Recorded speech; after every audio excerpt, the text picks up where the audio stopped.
اور آپ کو ہم خبر دیں گے کہ اسٹیٹ بینک کی جانب سے نئی مانیٹری پالیسی کا اعلان کر دیا گیا ہے۔ اسٹیٹ بینک نے شرح سود میں 1% کا اضافہ کر دیا ہے۔ انجم وہاب سے مزید تفصیلات جانیں گے۔ انجم بتائیے گا۔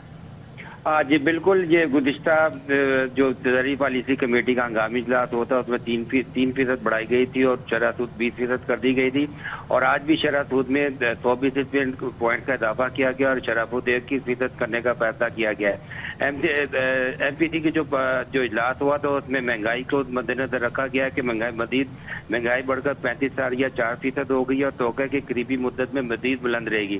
اس کے علاوہ بیرونی ادائیگیاں بھی ہیں اور کیش آور فصلیں ان کے بھی سیلاب سے بھی جو نقصانات ہوئے تو جو کیش آور فصلیں اس دفعہ بھی ان میں بارشیں ہونے کی وجہ سے اس میں بھی نقصانات دیکھے جا رہے ہیں۔ تو وسط مدتی ہدف اور جو قیمتوں کے استحکام کا مقصد حاصل کرنے کے لیے یہ بے حد اہمیت کا عامل ہے۔ اس وجہ سے جو خاص طور پہ مہنگائی کی شرح کو دیکھتے ہوئے اب شرح سود میں 1% اضافہ کر کے اس کو 21% تک کر دیا گیا ہے۔ ٹھیک ہے، انجم وہاب اس حوالے سے آگاہ کر رہے تھے، ساتھ ہی رہیے گا۔ مزمل اسلم صاحب ماہر معاشیات انہوں نے ہمیں جوائن کیا، ان سے بات کر لیتے ہیں۔ مزمل صاحب، مانیٹری پالیسی کا اعلان کر دیا گیا ہے، شرح سود میں 1% کا اضافہ ہوا ہے، کیا سمجھتے ہیں؟ پہلے ہی مہنگائی ہے، لوگوں کا کاروبار ٹھیک سے نہیں چل رہا، مزید مشکلات پیدا ہونے والی ہیں؟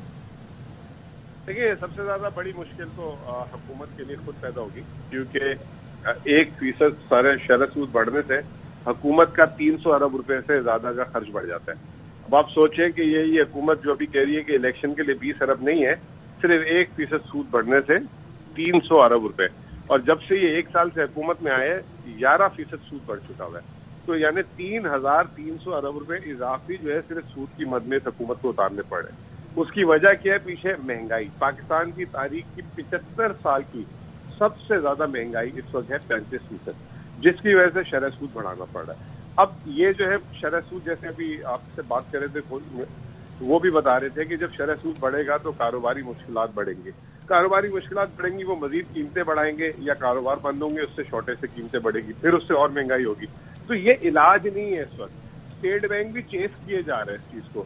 حکومت کو اقدامات کرنے ہوں گے مہنگائی کم کرنے کے۔ حکومت کے ہر اقدام سے اس وقت ملک میں مہنگائی بڑھ رہی ہے، جس کی وجہ سے شرح سود بڑھ رہا ہے۔ حکومت کے لیے اپنی مشکلات بڑھ رہی ہیں، عام لوگوں کا تو اس وقت ذکر ہی نہ کرے نا، وہ تو اس وقت مشکلات کے پہاڑوں کے نیچے جو ہے نا دفن ہو چکے ہیں۔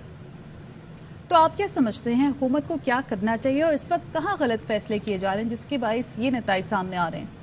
دیکھیں، ہماری اتنی بد نصیبی ہے، جب پچھلے سال پی ٹی آئی کی حکومت تھی تو پاکستان میں مہنگائی تھی 11% اور انڈیا میں مہنگائی تھی 8%۔ اب پاکستان میں مہنگائی ہے 35% اور انڈیا میں مہنگائی ہے 6.5%۔ پوری دنیا میں جو قیمتیں بڑھی تھی وہ آدھی ہو گئی ہیں، لیکن یہاں پہ مہنگائی 3 گنا بڑھ چکی ہوئی ہے۔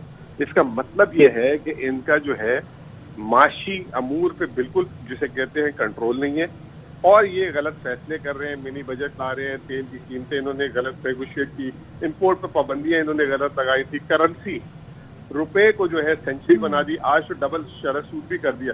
تو کوئی ایک انہوں نے ایسی اچھی چیز نہیں کی۔ پھر آئی ایم ایف کے ساتھ تعطل کھڑا کر دیا۔ پاکستانیوں کا آج جتنا برا حال ہے کانفیڈنس میں، ہر پاکستانی کو آج آپ آپشن دیں وہ ملک چھوڑ دے گا، چاہے وہ امیر ہو، چاہے وہ غریب ہو، چاہے وہ درمیانے طبقے کا ہو، اور اسٹوڈنٹس تو ہر کہتے ہیں کہ بھائی ہمیں تو اس ملک سے جانا ہے۔ تو جب آپ ایسے کانفیڈنس کر دیں گے، ملک کے حالات کر دیں گے، تو پھر مطلب صحیح کیا ہو رہا ہے؟ اس وقت تو صرف صحیح ایک ہی چیز کر سکتی ہے، الیکشن ہو، اور جو ہے جو بھی صحیح حکومت آئے وہ اپنی معاشی پالیسی کو آگے لے کے چلے۔ اب تو آئی ایم ایف نے بھی ہاتھ ہٹا دیا۔